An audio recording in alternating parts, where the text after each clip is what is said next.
Star জলসার ধারাবাহিক গৃহপ্রবেশের হাত ধরে ছোট পর্দায় নায়িকা হয়ে ফিরেছেন অভিনেত্রী উষসী রায়, বিপরীতে সুস্মিত মুখোপাধ্যায়। গল্পে উষসীর চরিত্রের নাম শুভলক্ষ্মী। নদিয়ার মধ্যবিত্ত পরিবারের মেয়ে সে। এদিকে নিউ ইয়র্কে একা এসে সে পড়েছে মহাবিপদে, কিন্তু তার পাশে এসে দাঁড়ায় আদ্রিত ওরফে সুস্মিত।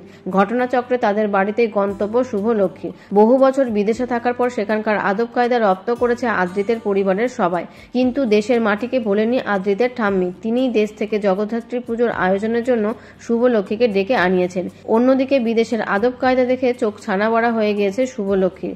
নিজেকে মানিয়ে নিতে গিয়ে বারবার বাধার মুখে পড়ছে সে।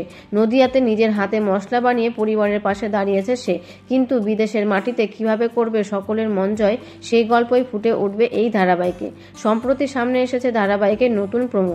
সেখানেই দেখা যাচ্ছে যে বিয়ে ঠিক হয়েছে আদ্রিতের, কিন্তু তার মন পড়ে রয়েছে শুভলক্ষ্মীর কাছেই। তাই আর দেরি না করে মনের কথা তাকে জানিয়ে দেয় আদ্রিত। আদ্রিতের ভালোবাসায় কি সাড়া দেবে শুভলক্ষ্মী, নাকি বিদেশে এসে ফের বিপদের মুখে পড়বে সে? উত্তর মিলবে ধারাবাহিকের আগামী পর্বে।